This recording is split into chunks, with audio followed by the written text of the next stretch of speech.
Shalom untuk kita semuanya. Saya akan berbicara tentang kritik terhadap paham fideisme dan paham sekularisme tentang penggunaan iman dan pikiran.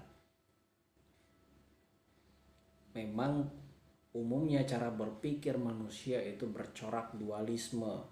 Mereka seringkali manusia mempertentangkan hal spiritual dengan hal material, mempertentangkan antara agama dan ilmu pengetahuan, bahkan juga mempertentangkan antara pikiran dengan iman.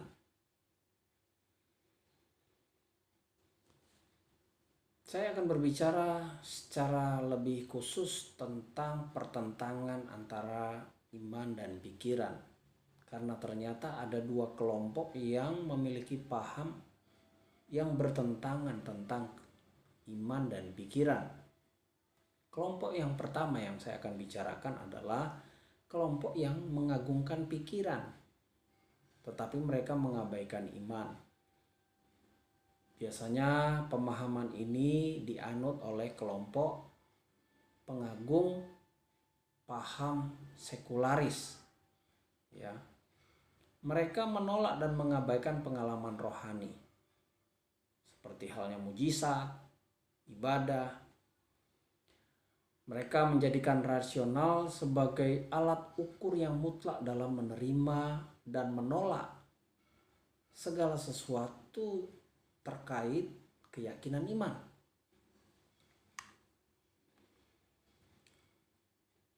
Pada abad ke-18, ketika pikiran diagung-agungkan, ya, abad sebelumnya adalah abad pencerahan atau zaman pencerahan Renaissance. Pada abad ke-18 atau satu abad setelah masa itu, ketika industri mengalami perkembangan yang luar biasa di Eropa, ide mengenai pertobatan, ide mengenai kelahiran baru, ketaatan kepada Tuhan itu dianggap sebagai hal yang kuno. Bahkan dianggap itu bukan ciri orang-orang Eropa yang berpikir maju pada masa itu. Inilah cara berpikir kelompok-kelompok yang mengagungkan pikiran dan mengabaikan iman. Sehingga masalah yang terjadi pada masa itu adalah orang-orang tidak lagi pergi ke gereja.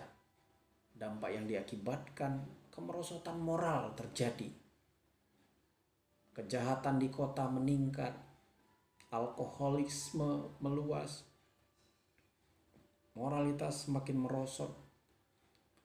Ini kenyataan yang terjadi ketika kelompok dengan paham mengagungkan pikiran dan mengabaikan iman meluas di daerah Eropa.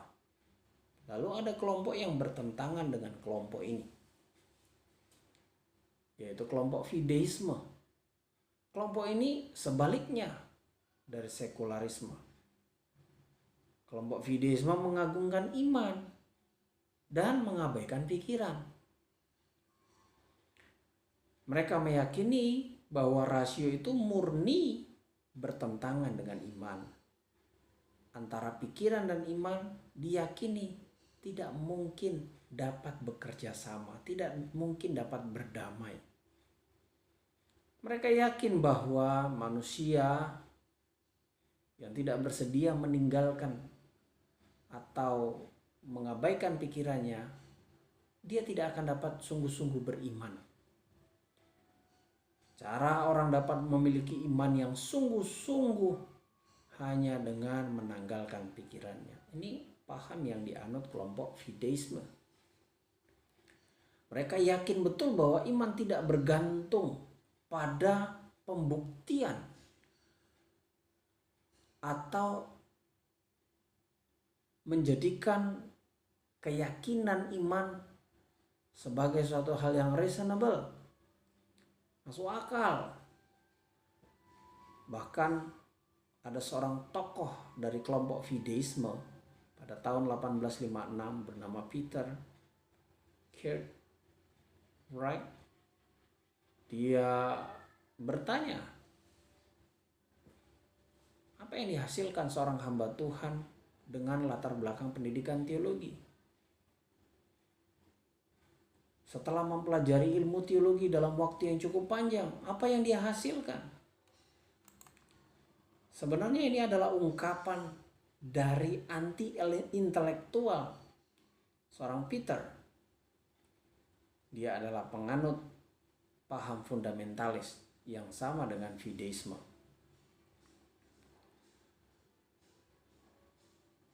Lalu kita akan memikirkan, apa benar kelompok fideisme ini keyakinannya adalah sesuatu yang benar, bahwa pikiran adalah lawan dari iman? Apakah intelektual itu harus kita jauhkan agar sungguh-sungguh kita dapat beriman? Dan pertanyaannya, mengapa Tuhan memberikan kita pikiran? Tuhan menciptakan manusia menurut gambar dan rupanya, dan perbedaan kita dengan ciptaan lainnya adalah Tuhan memberikan kita pikiran dan menyebut kita adalah ciptaan yang mulia. Mengapa pula Tuhan memberikan kita pikiran kalau kita harus menanggalkan pikiran untuk mencapai tingkat maksimal yang Allah ingin atau Allah harapkan atas kita? Nah, apa sebenarnya peran pikiran? Coba kita lihat, kita sadari bahwa kemampuan manusia bernalar itu adalah ciptaan Tuhan yang diberikan Tuhan untuk kita gunakan, kita manfaatkan dalam mengenal Tuhan. Di dalam ilmu pendidikan, ada tokoh pendidikan bernama Anna Sudijono. Dia mengatakan begini, pikiran memungkinkan seseorang memiliki pemahaman yang lebih baik, sehingga melalui pemahaman yang baik seseorang dapat menginterpretasikan dan mendemonstrasikan apa yang dipahami. Jadi orang kalau dia memahami dengan tingkat tertentu, maka dia dapat mendemonstrasikan, mengimplementasikan dengan tingkat tertentu yang sama pula. Itu artinya semakin tidak baik pemahaman seseorang atau kualitas pikiran seseorang tentang sesuatu, maka semakin tidak baik pula implementasinya tentang sesuatu itu. Dalam Injil Yohanes, Yohanes mengawali suratnya, kitabnya, dengan mengutip apa yang ada dalam kitab Kejadian. Dia berkata, pada mulanya adalah firman. Pada mulanya adalah logos. Firman itu adalah logos. Firman itu adalah akal budi, pikiran, suatu akal budi yang kreatif dan dapat mengkomunikasikan diri Allah. Jadi firman itu adalah akal budi, pikiran, dikomunikasikan melalui pikiran. Kita dapat memahami firman melalui pikiran, rasio. Jadi pikiran sangat berperan penting dalam pertumbuhan iman Kristen. Paulus juga satu kali berbicara di dalam surat Efesus pasal 4 ayat 23. Paulus berkata, supaya orang-orang di Efesus meninggalkan kejahatannya, supaya mereka terus-menerus dibaharui di dalam roh dan pikiran.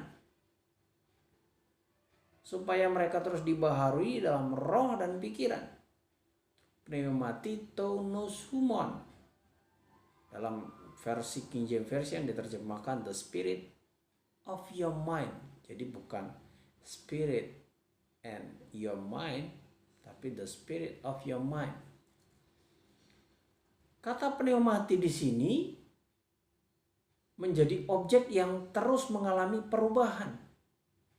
Apa itu pneumati? Adalah spirit Sedangkan kata nous atau pikiran merupakan keterangan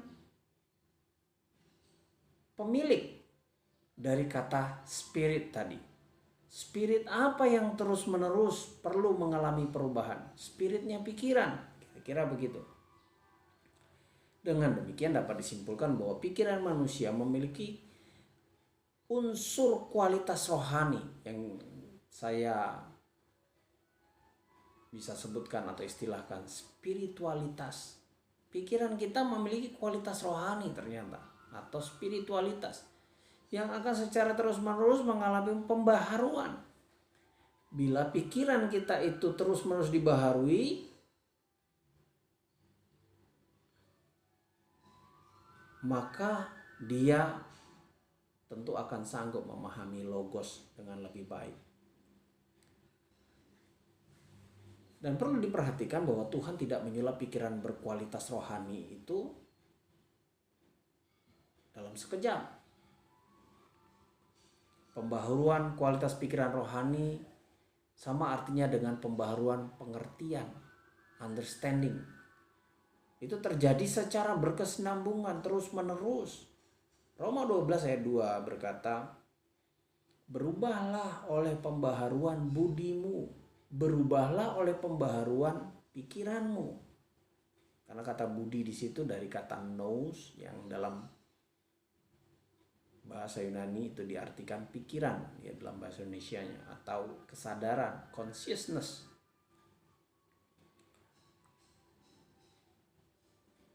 Jadi kalau kita ingin memiliki iman, kerohanian yang bertumbuh, tentu kita harus memiliki pikiran yang dibaharui terus. Pikiran yang dibaharui.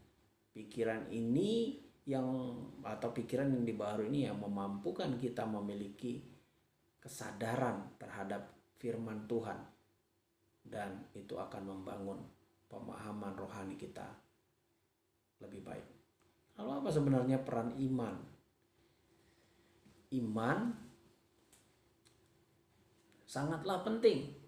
Karena kalau akal budi kita tanpa iman, maka kita berpotensi menjadi penganut paham nihilisme yang meyakini bahwa segala sesuatu sia-sia tanpa iman.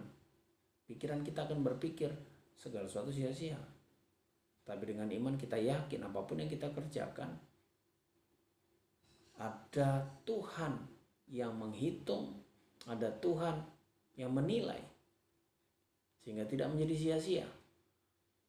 Tanpa iman, pikiran kita akan cenderung bersikap relativisme, meyakini bahwa kebenaran itu semuanya bersifat relatif.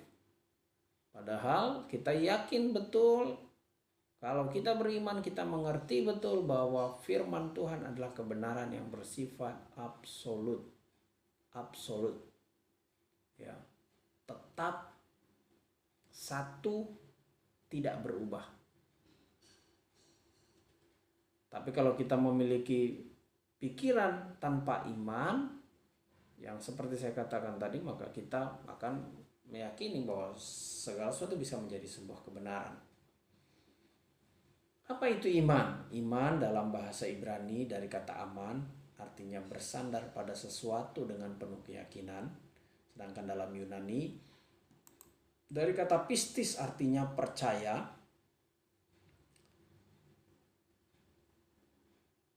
Lebih lengkapnya lagi, percaya berdasarkan evaluasi intelektual. Jadi iman bukan sesuatu yang tidak masuk akal sebenarnya.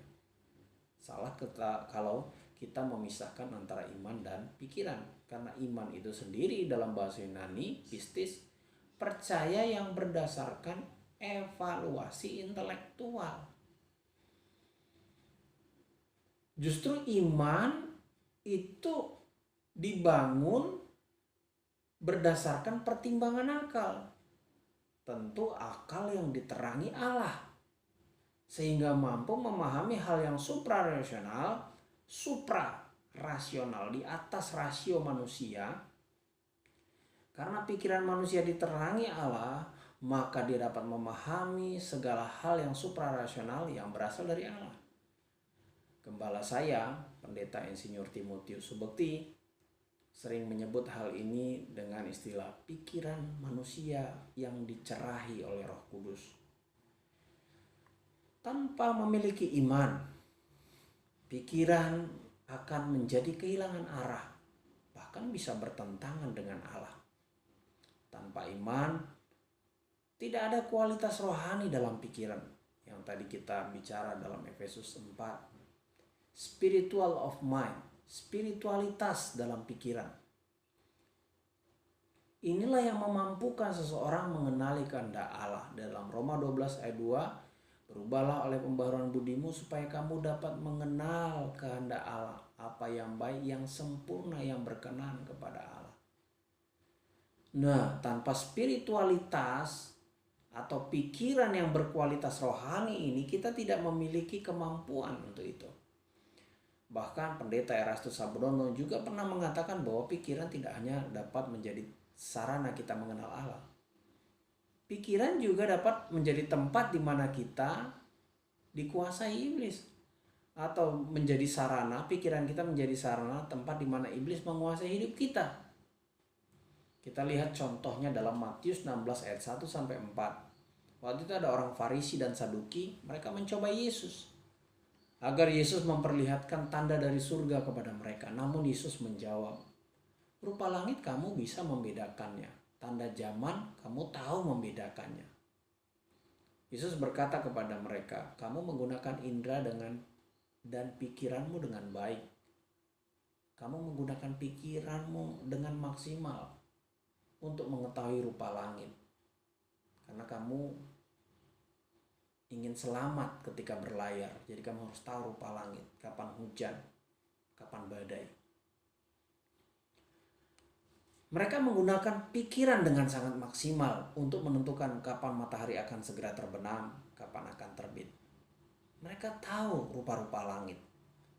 Tapi mereka gagal menggunakan pikirannya memahami siapa Yesus. Mereka bersikap skeptis terhadap Yesus, dan ayat 4 menjelaskan alasan mengapa mereka bersikap skeptis. Yesus berkata karena pikiran mereka jahat. John Piper menjelaskan bahwa pikiran orang Farisi yang jahat kepada Yesus, yang kemudian merusak kemampuan maksimal rasionya untuk membuat analisis yang akurat mengenai siapa Tuhan Yesus. Ketika pikiran tidak disertai iman, ketika pikiran tidak disertai kualitas pikiran yang spiritual atau pikiran yang rohani, ketika pikiran itu jahat, maka dia tidak mampu memahami apa yang mulia. Ini yang dialami oleh orang Farisi dan Saduki. Eka Dharma Putra dalam tulisannya mengatakan bahwa idealnya orang yang paling yakin terhadap kebenaran berita Injil, idealnya seharusnya orang-orang yang yakin pada kebenaran berita Injil, mereka adalah orang-orang yang yakin bahwa Injil itu bersifat objektif. Kalau kita yakin bahwa Injil itu adalah kebenaran, maka kita pun seharusnya percaya bahwa Injil itu adalah kebenaran yang objektif. Artinya masuk akal, dapat dipertimbangkan oleh akal siapapun juga yang mendengarnya. Oleh sebab itu orang yang sangat meyakini kebenaran berita Injil adalah mereka yang secara rasional memahami dan meyakini berita Injil sebagai berita kebenaran yang objektif. Jadi iman, pikiran memiliki peran yang saling terkait. Agustinus mengatakan bahwa ketika ada keraguan-raguan, di mana ada keraguan, sebenarnya di situ memastikan ada sesuatu yang bersifat tetap, pasti. Namun tidak bisa dipungkiri keraguan pasti ada. Sebagai bukti bahwa seseorang belum memiliki pengetahuan yang benar, sehingga muncullah keraguan. Agustinus juga berkata bahwa Allah menjadi terang bagi akal budi, bagi batin, bagi jiwa manusia.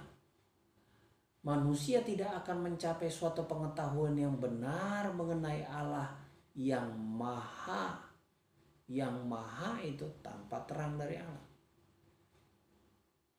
Sekalipun hari ini kita masih ada keraguan, bukan berarti Allah layak diragukan. Allah bersifat pasti. Bagaimana kita tidak lagi memiliki keraguan ketika kita menggunakan pikiran kita beserta dengan iman bahwa Allah mampu menerangi akal kita untuk memahami Dia. Jadi ada pikiran, ada iman yang bekerja bersama. Karena kita meyakini bahwa ini iman kita, bahwa Allah memberi iluminasi, membuat kita mampu memahaminya dengan benar. Anselmus, seorang bapak gereja, dalam tulisannya Credo ut Intelligam mengatakan bahwa manusia harus terlebih dahulu percaya bahwa pikiran sanggup menemukan pengetahuan yang benar tentang Allah melalui iluminasi. Ini penting agar pikiran manusia memiliki kemampuan untuk menyelami atau menyelidiki kebenaran imannya. Jadi iman orang percaya dalam meyakini bahwa Allah memungkinkan manusia memahami Allah yang suprarasional melalui iluminasi atau pikiran yang diterangi Allah. Inilah iman. Iman inilah yang menjadi pendorong pikiran manusia untuk menyelami dan melihat segala sesuatu secara lebih mendalam, dan harus dimengerti bahwa iman dan pikiran semuanya berasal dari Allah. Saya tutup dengan pandangan Donald Guthrie. Donald Guthrie berkata bahwa apa yang kita imani itulah yang kita pahami. Oleh sebab itu iman bukan hanya soal perasaan atau kata hati belaka. Sebab kalau kita meyakini iman hanya soal ekspresi perasaan atau kata hati belaka, ini mengkerdilkan atau mengecilkan apa itu iman, esensi iman.